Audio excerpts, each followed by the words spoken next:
The next most important metric is the click-through rate, which, as we referred to earlier, we call it the CTR. This is how many people, the percentage of people that have clicked onto the video to watch it. You can see this Samsung phone review has been shown to around 75,000 people. In the impressions, YouTube has presented this video to 75,000 people. And obviously, it's virtually impossible to get all 75,000 people to click onto that content. That's something that is just unrealistic. You may be surprised to hear that 10% is actually quite difficult to achieve, and it should be the benchmark that you target for to ensure that your content is being successful. You can see that this click-through rate does fluctuate. On some days, it's almost been 12%, 10%, all the way down to 7%, and a few factors dictate the click-through rate, how much YouTube is pushing the content out on that particular day, but also if YouTube is testing a new audience. So for example, my video had a 12% click-through rate, which meant YouTube was testing that with an audience that was super interested in Samsung phones. But a few days later, because that was successful, it obviously tried to show it to maybe some iPhone users or people that use Google phones. And YouTube was trying to push the envelope of people interested in this content over this couple of day period. And as you can see, these people weren't as interested because they may prefer Apple and don't really care about Samsung. So YouTube changed its mind and started to push it out to more people like these ones earlier, and the click-through rate rose back through. So sometimes your click-through rate will drop because YouTube's just trying it with new people that it may think is interested in what you're doing. A pretty simple thing that you can't really control too much.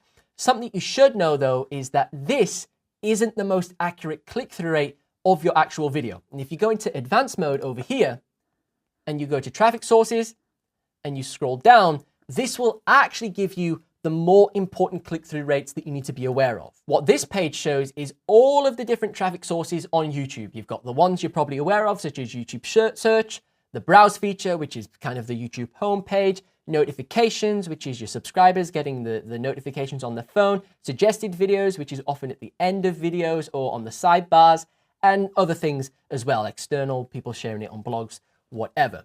Now, the most important ones to focus on is YouTube search and also browse. It's suggested video as well, but that's quite a hard one to attain.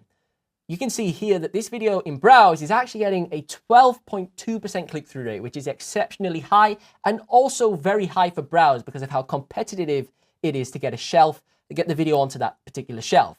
YouTube search, it's also bringing in a 9.8% average click-through rate. So again, it's performing very well in search, which will dictate how high this will appear in the search rankings. So when people are searching for a Samsung Fold 3 or whatever the phone was review, I will be appearing quite high in those search results now because of how good the click-through rate is. Whereas if this click-through rate was something like 2.3%, which believe me, I've had videos that have done that before, it will basically do nothing and YouTube will never show it to anybody. There's two things to consider when it comes to increasing your click-through rate. The first one is creating effective thumbnails that, obviously look good, attract the eye, but aren't too clickbait and over-promising on what the video is actually about. And then in combination with this, you need to have an effective title. A rule of thumb, if you're trying to go for browse sort of views, browse and suggested, try and keep your title within sort of 55 characters. That way it will display the entire title when somebody's watching on an iPhone or a smartphone device and tablet.